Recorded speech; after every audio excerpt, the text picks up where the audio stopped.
Coming up next on MLR Weekly, rising Old Glory star and West Point graduate Collin Grosse. The best recap in Major League Rugby. Headlines and news from John Fitzpatrick of Rugby Morning, and insight and predictions from Bryan of America's Rugby News. Rugby Wrap-Up's MLR Weekly brought to you by Sheehy Auto Stores. It's easy at Sheehy. The Pig and Whistle, New York City, the world's best rugby pub. And Lean and Limber, stretching your way to a healthier lifestyle.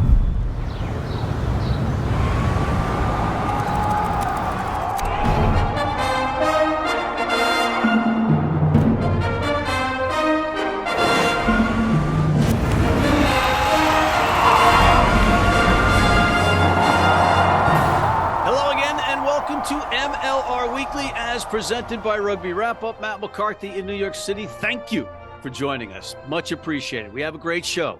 We have one of my favorite people in Major League Rugby, Mr. Collin Grosse of Old Glory DC's, making a meteoric rise after being a draft choice in the last Major League Rugby draft out of West Point. Yeah, he's one of those. Special person. We have him coming up. We also have Bryan of America's Rugby News with his insight and previews and predictions and stuff. But before we do any of that, including our recap, which has been said to be the best recap in Major League Rugby, I don't want to argue with that. But first, we have Mr. John Fitzpatrick with this week's Rugby Morning's Coffee Break, headlines and news around the MLR. And John, you're such a good guy that you're on vacation and coming on. Welcome. What do you got for us? Matt, I'm doing great. I am joining you from the sunny confines of Isle of Palm, South Carolina. Wow. It's nice down here. But you know what? I still call it MLR action, baby, because I had to, right? So let's start with a record-setting round 9. And where else do you start but the New England Free Jacks Toronto Arrows game? I know, we all winced there, but hey, the New England Free Jacks set 3 MLR records. Number 1, most points in a game, 80. Number 2, largest margin of victory, 75 points. And number 3, most tries scored in one game with 12. Oh. Matt, I know we've both been on the losing end of 80-point efforts. What went wrong there? Well, that one ruck changed the whole game.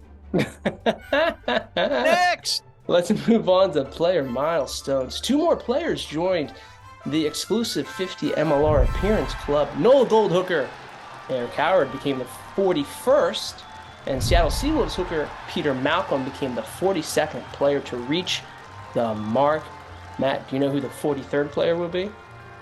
It ain't going to be Matt Truville, but I can also tell you that both of these guys are hookers, so getting 50 caps as a hooker is quite an achievement. It's a very physical, crazy position to play, and both guys don't have a last name. Eric Howard, Peter Malcolm. Next! Matt, do you know what this week is? I don't. MLR trade deadline week. That's right, folks. Teams and clubs need to submit paperwork before the end of this week or earlier to make sure that any new players sign the dotted line and join the clubs. They can be announced over the next couple of days and weeks. But Matt, hey, do you anticipate any big name players joining? Maybe some former All Blacks, anyone else? Well, what are you hearing? Depending on who you talk to, there isn't any other salary cap flexibility or money, despite the fact that every single team is now facing real attrition. You're seeing guys that haven't played in years being called out of retirement to play. Not knocking those guys, but maybe there's a point where the owners say, all right, you know what, we got to extend the salary cap. And I know that they're already spending money and not making money, but there's going to be players coming in. There's definitely going to be players coming in. And then there's going to be that whole thing where you get an injured player is out for the year and he's got that workers' comp money. And then the player that comes in can take the rest of that salary, perhaps, if they're willing to. Wink, wink, wink. But yeah, there's going to be some players coming in. And to be honest with you, I bet you there's going to be some big names. Next! Man, I can't wait to find out who joins in the second half of Major League Rugby. It's going to be a race down to the wire in both the Eastern and Western Conference. More to watch, more to come. Matt, that's all I got. All right. And you, sir, are a gentleman and a scholar and a professional calling in from vacation with the family. Well done, Mr. John Fitzpatrick. Thank you for this segment of the coffee break. Okay, before we move ahead or look ahead with Mr. Bryan Ray of America's Rugby News and Collin Grosse of Old Glory DC, let's look back with what's been called the best recap in Major League Rugby. When Western Conference teams go to Utah, you can expect the unexpected. And the Warriors and the Seattle Seawolves engaged in yet another classic. 10 tries scored on the day, including a penalty try, but the home team survived 2 yellow cards and a tidal wave of Seawolves to earn another improbable victory, 41-35. Seattle picks up 2 bonus points in the loss, though, and that makes Rucky happy. Sort of. Harkening images of the spirit of '76, the walking wounded engaged in a battle in the nation's capital. But Old Glory had the better tape kit and maybe a few less injuries and held on against a patchwork Ironworkers team who had a few bolts loose, to say the least. Big comeback in the second half by Washington in a must-win puts them right back in the playoff hunt. New York manages a critical bonus point in a tough 42-31 loss. The Chicago Hounds indeed have pedigrees up and down that lineup, but so too do the San Diego Legion, that team from sunny Southern California. And the likes of Ma'ananu and Nate Augsburger can't stay out of the try zone. Even with the terrifically skilled Billy Meeks and Mark O'Keefe, Chicago faded down the stretch. While the Legion continued their surge and their winning ways and could be the healthiest team in the league to boot. Interesting note, 72 points were scored, but neither team attempted a penalty kick. 48-24 is the final.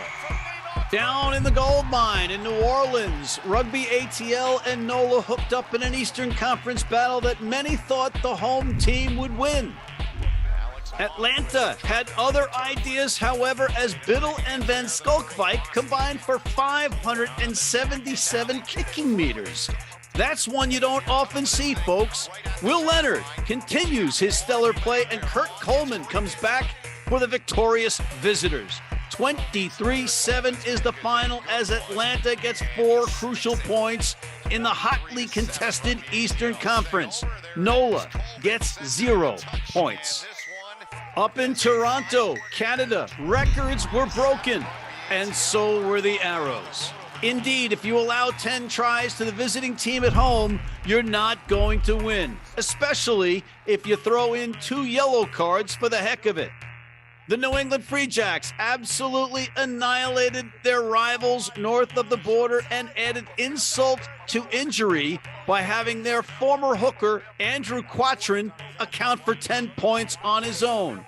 The number 2 went into the try zone 2 times. Final score, 80-5. That is not a mistake. Okay, let's take a quick break and come back with Mr. Collin Grosse of Old Glory DC and West Point. When we pick up the ball, we also pick up a legacy. A legacy that stretches beyond your current team. A legacy built on the backs of those who came before you with hard work. And for those who will come after you, we promise it won't be easy. But we'll be there, supporting you on and off the field. If you're in New York City and want to watch some great rugby, have some great food, and some great times, go to the world's best rugby pub, the Pig and Whistle on West 36th Street.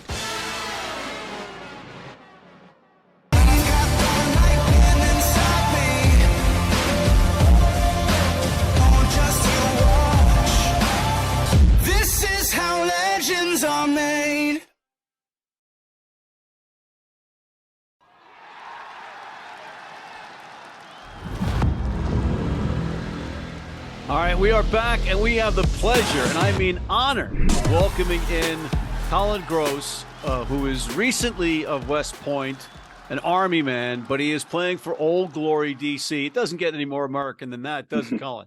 No, sir. Glad to be here. Thank you for having me on your show.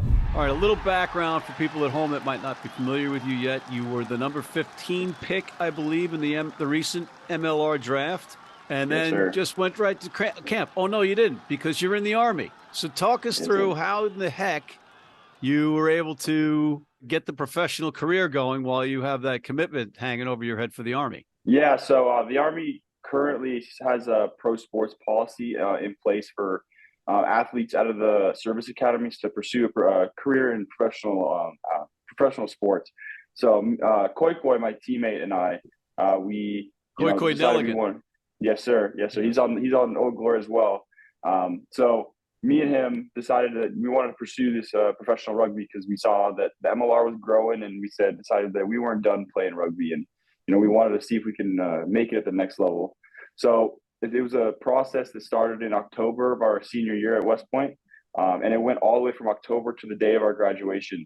Basically, through this process, we had to compile a bunch of recommendations from our coaches and then officers that knew us pretty well within the academy, basically saying that these two guys, they have what it takes to play at the next level and be successful in professional sports environment.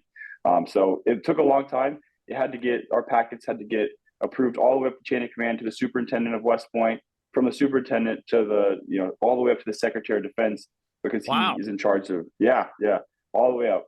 And then they're basically letting us defer our 5-year active duty commitment in the Army to pursue this professional sports career. Was there a precedent for rugby players? There hadn't been, right? No, absolutely not. So with rugby, it's very unheard of for two guys out of the academies to play professional rugby in the MLR specifically. But there is another route for playing rugby in the Army, which through the WCAP, but that's more of a sevens rugby program. And that's active duty officers and active duty enlisted soldiers playing sevens. Because it's an Olympic sport, they're allowed to do that. But because 15s is an Olympic sport, we have that deferment, and technically we're in the individual ready reserve. So if the Army wanted to at any time, they could pull us out of rugby and go back to the Army whenever. We're basically at their will. But what if the the French top 14 comes calling with a big contract? That is a great question, which we do not know the answer to. But if they ever do, then we'll find out. This is groundbreaking. Or Mother England? How that would be insulting, right? Yeah, that'd be bad. Yeah, they're like, hey, we want to capture you and get you on the team. Yeah. The Army wouldn't be too happy with that. But we got to find out which countries are okay and which aren't. I guess it depends on the geopolitical climate at any given point. Yeah, any given day. All right, so I saw you last weekend down in the D.C. area. You had a bittersweet weekend, right? You had Saturday, where I saw you in Annapolis at the Naval Academy, where Navy beat your guys' Army. Yeah, it was a tough game to watch. I know most of the players on the team, and great dudes, great players. Just they had a pretty rough season with injuries. But you can't down them for their effort, man. They came out, especially against that Davenport team last weekend. They had some heart in that game, and even in the Navy game over the weekend, they came out and they played pretty hard. But Navy's got a really good team this year, so you got to give credit to where credit's due there. The other side of that weekend weekend on Sunday, you guys, with a big comeback, had a great second half, beat your arch rivals, New York. Yeah. Wow, what a game that was. It was really fun. First half, New York came out swinging, but we responded in the second half and put 30 points in the second half and sealed the game. What did Josh say in the halftime locker room? It got you guys going. You got to bottle that. Yeah. Josh has a way with words when it comes to pumping people up. He spins things in ways that I couldn't, and he brings the energy. It's our time to strike. They put up some points. It's our time to respond. So, and he did a great job of getting us ready for the second half. And strike, you did. And about you on the rugby pitch here with Old Glory. Yeah.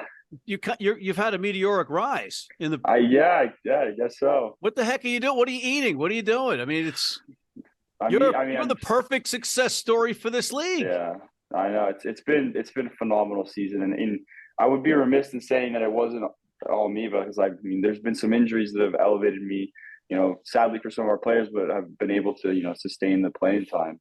And it's been a really good season, a really good experience for me as well as some of my teammates. When you were a kid in Spokane, Washington, did you have any intentions of playing professional rugby? No way. I mean, rugby in Spokane it's growing, but it's not very, especially when I was there, it's not very big. We had one club team for the whole city, and Spokane's not a small city, so you could kind of imagine how big the rugby scene is there. And, it's been, just going through West Point and going that way, I've never thought until, my senior year. And it's been really a surreal experience. Appreciate your time. Thanks for coming on, and best of luck the rest of the season. Yeah. Thank you. Thank you for having me on the show, Matt. All right. That's Collin Grosse of Old Glory, but also recently of West Point. Thank you, sir. We'll be right back.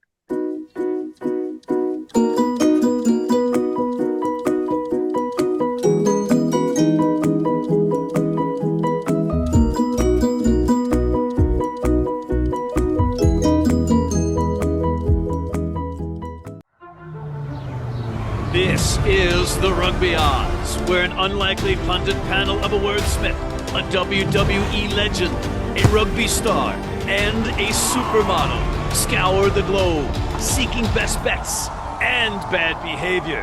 Are you not entertained?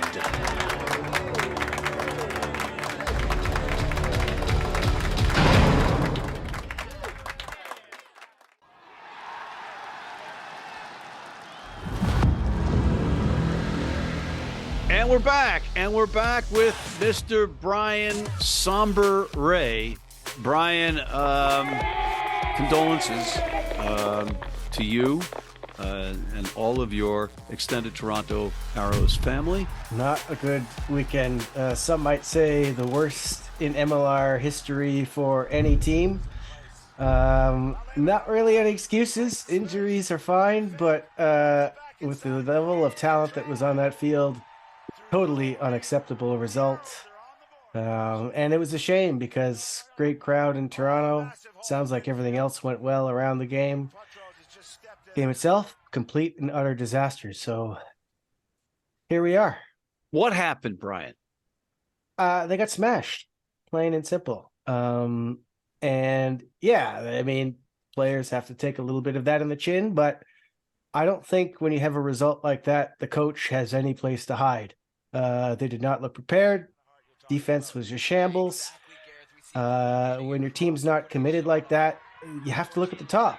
And frankly, Pete Smith's got to front up. He's got some work to do because that was, I mean, we've seen coaches fired for a whole lot less.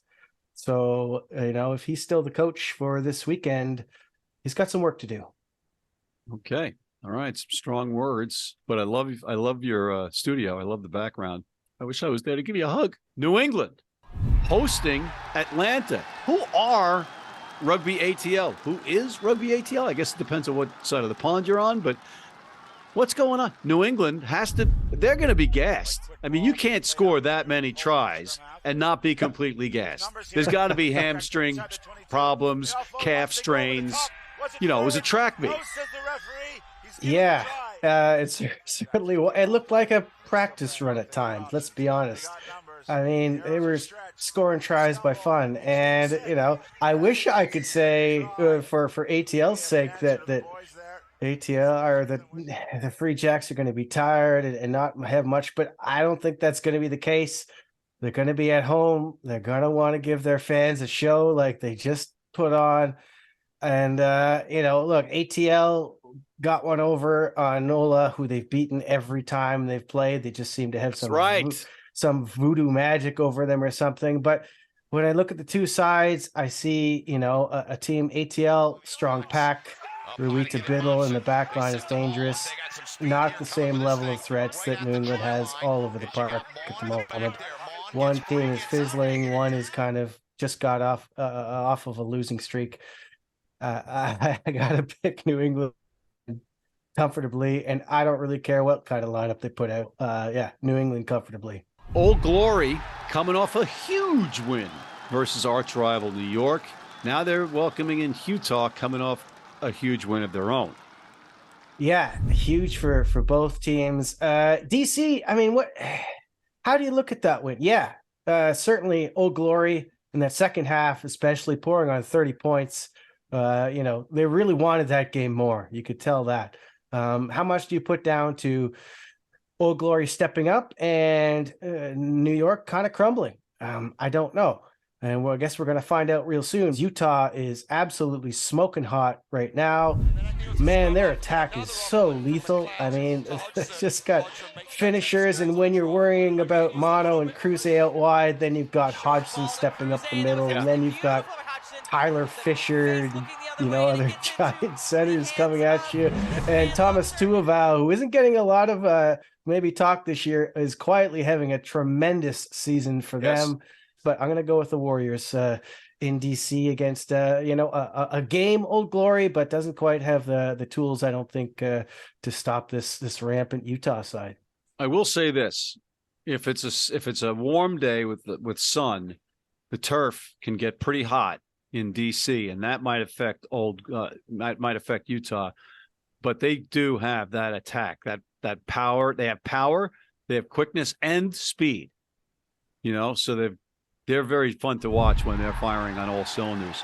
Chicago hosting New Orleans. This is a dangerous game for NOLA. They should have beaten ATL. I picked them to win. They came out flat. They were bad at the set piece, gave away too many penalties. I mean, they look like the team that started the first 3 weeks of the season, which is really disappointing because I thought they turned a corner. They certainly looked like they did. Hopefully, this is just a one-off thing, but they got some more injury issues. Tom Florence, who's been their best player all season, went down with a knee injury. He's definitely not playing this one. I don't know when he's going to be back, but certainly very concerned about that. Rodney Iona, their outstanding fly half, who didn't have the best game, but then he went down with what looked like maybe a pulled hamstring. Didn't look too serious, but again, it might be like a 1 week kind of thing if he does miss this one. So we'll see. Now they do have Reese Boda there who can step in, and we haven't really seen only a few minutes of him. But Chicago, they did hang with, and this seems to be their thing, hanging with teams for about an hour, right? And then they kind of fall off the pace. But they are at home. They are, making little bits of progress every week. They got a couple of reinforcements coming in. Not sure if they're going to be in the lineup this week, but they could be, and that would, certainly give them a little bit more zip. So, hey, I got to back NOLA to bounce back just because they are, trying to get in that playoff picture. But, man, Chicago could squeak this one. New York versus Houston, a battered New York, welcoming in the SaberCats. Houston, I saw some comments from Heineken Meyer. He thought they weren't at their best, and I would tend to agree with that. But the thing with them is even when they're not at their best, they're still in the game. I mean, they still came out of this with the bonus point win. The one that lost against Utah, they still got the bonus point. They're losing bonus point. They still almost won. This is not a team that just goes away. They've got a little bit more depth now. A couple players coming in from English academies, very handy signings, both of them U.S. eligible. So, and young guys want, something that they're going to want to prove stuff. They might still have another signing or two in them. We don't know yet. So, yeah, I think Houston against a really battered and like you said, and maybe a little bit demoralized after that loss against DC. I mean, Dylan Fawcett was still running around doing things, but not everybody was. And he was playing number 8. Yeah, there's an indication that things are a little bit dicey when you on the injury front. Yeah, and you just look at the two, where the two are health-wise and just momentum. I just think that that Houston pack is really methodical and they're just moving forward all game and putting pressure on you. I don't think New York is quite, in the right spot to stop that right now. So you got to go with Houston. Toronto hosting Seattle. Can you expect another 80-point game? I don't think you can. It's a tough trip for Seattle. It's not as tough a trip for New England going up to Toronto. And Seattle's not 100%. Lopetti is going to be out for a while, it sounds like, which is really unfortunate. And Jordan Chait isn't healthy right now. They got a couple other bumps and bruises going on in this one. Certainly that game against Utah was. Are you saying this is a banana peel game? Is this where they slip and the Arrows get the win, Brian? Let's not go crazy. I mean, you are wearing New England clothes. You're decked out in New England wear right now. I think Seattle wins this one pretty comfortable. I would say 25 sounds about right to me. They're just too good a team. It's unfortunate. You'd like to be able to say, that this Toronto team can really put up a fight, a scrap at home. And, a couple of weeks ago, I got to drop the gloves. Somebody's got to drop the gloves. It's just not happening right now, is it? So no, I can't say that. You'd look at me funny if I said something like that. They needed Herb Brooks to walk into that locker room and tell them they'll take it to their graves. Dallas hosting San Diego. There's no way this is going to be a banana peel match for San Diego. Just no way. I think I respect Dallas. They play tough. They don't have the depth. This is a very good San Diego team. What's your take? Yeah, that's pretty much it. I mean, Nate Augsburger was absolutely lights out. 75 tries? Oh my goodness, he was just ridiculous. I mean, he's one of the foreign players in the league right now. He's playing terrific. And San Diego, I mean, they got so much depth, and doesn't matter what lineup they seem to put out there. They can put in whoever at fly half, at fullback, guys playing all over the place. They're just flying right now, and they have they just have that confidence, that swagger about them. And when you get a team with so much talent and that much confidence, it just spells disaster. And yeah, Dallas's pack, I mean, they're really standing up every game to teams, but they just don't have the horses, I don't think, to really do a whole lot here. So yeah, bonus point win on the road, easy for San Diego. Brian, before I let you go, any rumors you want to contrive or prevaricate about or make up, or anything with facts about player movement or acquisitions? What do you got? Anything? Well, we had a whole heap of them just come in over right before the weekend. They're a big rush to get names in, apparently. A couple second rows going. Cam Dodson coming back to MLR to play with Chicago, and a couple other guys around the league. I hear there's a scrum half, possibly, U.S. eligible, maybe an international even, who's headed for a little bit of a stay in MLR. He's still, I think, a couple weeks away anyways from arriving, so I don't want to give away too much there, but you're not giving away any names. It can't be too hard to figure out who it is. Oh, come on. Maybe try and find it on America's Rugby News, hidden, an Easter egg or something. Right. I think this team who I'm kind of parading here might have a couple players up their sleeve. I know they're shopping for a forward, and I know for certain that a back has been signed, who everybody will be very, very excited to see again. I think I just hinted at something. So keep your eyes out for that. And we'll see. We'll see what other teams have up their sleeve. But certainly some interesting days ahead. We'll have to see what happens. But nobody's sitting by idly at the moment, I could say that. Is this a most valuable player that you're talking about? Most valuable player. I don't really keep track of these awards, so I can't confirm or deny that. Right. Okay, I see. All right. Well, thank you, Mr. Bryan Ray. I hope your arrows recover and don't. I hope they're like goldfish, as Ted Lasso would say, and just don't have a memory and forget this one and move on. But on that note, I want to thank Mr. Bryan Ray of America's Rugby News, Mr. John Fitzpatrick of Rugby Morning. It's Collin Grosse of Old Glory. And thank you for tuning in. Please check out our other shows, including the Rugby Odds, the College Rugby Wrap-Up. Hit that subscribe button on YouTube. Sign up for our weekly newsletter, and please join our American Red Cross blood donor team.